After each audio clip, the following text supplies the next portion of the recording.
አነጋጋሪ ሆኖ የቆየው የአዋሽ ኮምቦልቻ ሀራ ገበያ ባቡር ፕሮጀክት ጥገና ተደርጎለት በሁለት ዓመት ጊዜ ውስጥ ወደ ስራ እንደሚገባ ተገለጸ። የአዋሽ ኮምቦልቻ ሀራ ገበያ ባቡር መንገድ ፕሮጀክት ስራ አስኪያጅ ኢንጂነር ዳንኤል ኪዳነ ማርያም ከኮምቦልቻ ጀምሮ እስከ አዋሽ ያለውን የአንደኛ ዙር ተግባር የጥገና ስራ በአራት የስራ ቦታዎች በመክፈል ጥገና መጀመሩን ተናግረዋል።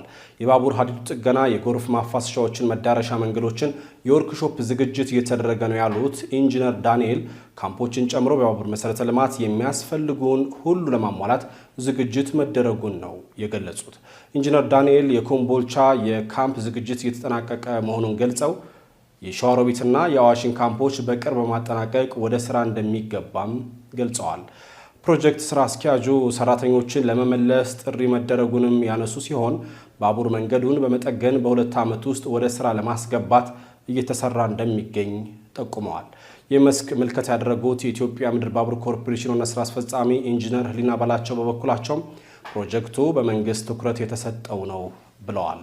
በዚህም የባቡር ሀዲድ የማስተካከል፣ ወድመው የነበሩ መሰረተ ልማቶችን መልሶ የማልማት እንዲሁም ወርክሾፖችን ስራ የማስጀመር ተግባራትን መጀመራቸውን ገልጸዋል። የኢትዮጵያ ምድር ባቡር ሰብሳቢ ኢንጂነር ብርሃኑ ተስፋዬ ፕሮጀክቱ ከፍተኛ የመንግስት ፍላጎት ያለበትና ለአካባቢ ኢኮኖሚ መነቃቃት ከፍተኛ አቅም ያለው ነው ማለታቸውንም ደሴ ኤፍኤም ዘግበዋል። ጠቅላይ ሚኒስትር አብይ አህመድ በሚያዝያ ወር ከብሔራዊ ቴሌቪዥን ጋር በነበራቸው ቃለ ምልልስ የአዋሽ ኮምቦልቻ ሀራ ገበያ መቀሌ ባቡር ሀዲድ የወጣለትን 2.6 ቢሊዮን ዶላር የኮሜርሻል ብድር በ40 እንዲሁም በ50 ዓመት ውስጥ አይመልስም በሚል የሰጡት አስተያየት በወቅቱ አነጋጋሪ ሆኖ ነበር። ከፕሪቶሪያ ስምምነት መልስ ተወክለን በስምምነቱ ላይ የተገኘን ልዑካን እንድንረሸን የህወሓት ቡድን አመራር ወስኖ ነበር ሲሉ ሌተናል ጀነራል ጻድቃን ገብረትንሳኤ ተናገሩ። የህወሓት ቡድን የፕሪቶሪያውን የሰላም ስምምነት በተፈጸመ ማግስት ነው ችግር መፍጠር የጀመረው ሲሉ ሌተናል ጀነራል ጻድቃን ተናግረዋል። ጀነራሉ አሁን ህልውናው ያከተመውና በወቅቱ በወከለን ምክር ቤት በኩል ወደ ፕሪቶሪያ የሄድን ቢሆንም የህወሓት ቡድን አመራሮች ግን ደስተኛ አልነበሩም ብለዋል። አያይዘውም ስምምነቱ እንዲቀጥል ያስቻለው የትግራይ ህዝብ ነው እንጂ የቡድኑ ስራ አስፈጻሚ የነበሩት ግለሰቦችም ስምምነቱ እንዲቀደድ ወስነው ነበር በማለት አስረድተዋል። ስምምነቱ እንዲቀደድ የወሰኑት ዶክተር ደብረጽዮን ገብረ ሚካኤል፣ ወይዘሮ ፈትለወርቅ ገብረ እግዚአብሔር፣ ጌታቸው አሰፋና አለም ገብረ ዋህድ ናቸው ሲሉም በስም ዘርዝረዋል። እነዚህ የወቅቱ የስራ አስፈጻሚ አካላት እኛ እንድንረሸን ውሳኔ ያሳልፈው ነበር በማለትም ጄኔራሉ ገልጸዋል።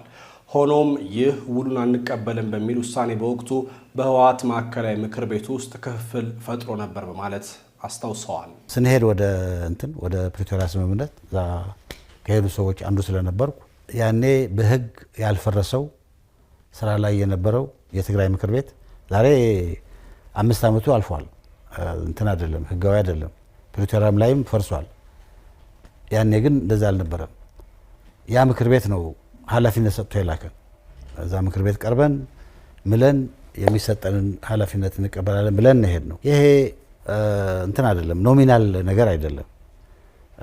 ምክር ቤቱ ቲፒኤልኤፍ ነበር የሚቆጣጠረው ሊሆን ይችላል። በት የትግራይ መንግስት ነው። ያ ምክር ቤት የትግራይ መንግስት ነው። ያ የትግራይ መንግስት ህዝብን የሚወክል ነው። ተሳስቶ መርጧቸው ሊሆን ይችላል። ዳዝንት ማተር። ግን የትግራይ መንግስት ነው። ያ ነው ኃላፊነቱ ሰጥቶ የላከን። ከተመለስን በኋላም ስምምነቱን ያቆመው የትግራይ ህዝብ ነው። ብዙ መናገር ይቻላል። ስምምነቱ እንደተፈረመ ስራ አስፈጻሚው ይቀደድ፣ እነዚህ ሰዎች ይረሸኑ ምናምን አለ። ወደ ህዝብ ሲወርድ ግን ከዚህ የበለጠ ምን ትፈልጋላችሁ? ይሄ ነው መድህናችን ብሎ ቆመ። ሌተናል ጀነራል ጻድቃን አክለውም የህወሓት ቡድን የትግራይ ወጣቶችን በሱዳን ጦርነት እያሳተፈና በዚህ አቅጣጫም ጥቃት ለመክፈት እያሰበ ነው ያሉ ሲሆን ከተለያዩ የውጭ ኃይሎችም ድጋፍ ለማግኘት ነው ይህንን እያደረገ ያለው ሲሉ አብራርተዋል። በዛ በኩል በሆነ መንገድ ስታስብ ከሱዳን ከግብፅ የሎጂስቲክስ ሳፖርት ይሁን ሌላ የተኩስ ድጋፍ ሳፖርት ለማግኘት ይመቻቸዋል። ቅርብ ጊዜ ደግሞ ይሄ የነበረው ሙቭመንት ወደዚያ ኃይል አሰማርቶ በሰፊ ኃይል በምዕራብ ኢትዮጵያ በኩል አድርጎ ወደ መሀል ሀገር ለመግባት ሲታሰብ የነበረው ነገር ትንሽ የተቀዛቀዘ ይመስላል። ምንድነው ያቀዛቀዘው መታወቅ ያለበት ይመስለኛል። ግን አርሚ 13ን ሲልኩ የነበረው አይነት ሩጫ አይደለም ያለው አሁን። ኢንቴንሽኑ ግን ሌላ ነገር ሊሆን አይችልም። እዛ ያለውን ኃይል አርሚ 7ንም የሚጨመሩትንም ኃይሎች ጨምሮ ድንገት መንግስት ከፍተኛ ትኩረት ባልሰጠበትና ምናልባትም ኃይል ባላከማቸበት አካባቢ ችግር ለመፍጠር የኢትዮጵያ መንግስት ይሄን አላየም ወይ ኃይል አላከማቸም ወይ ምናምን ሌላ ጉዳይ ነው። እኔ እንደዛ ነው ብዬ አላስብም። ፍላጎቱ ግን ያ ነው የሚመስለው። ደግሞ ጦርነቱ ተካሂደዋል። ኩርሙክ ላይ የተደረገው አርሚ ሰባ ያደረገው ውጊያ ተገፍቶ እስከሚወጣ ድረስ አሁንም ከዛ ቀጥሎም በጊዘን በምናምን አካባቢ የተደረገው ውጊያም ይህንን ነው ኢንዲኬት የሚያደርገውና ያንድ ሰፋ ያለ አገር የማተራመስ ፕላን አካል ነው።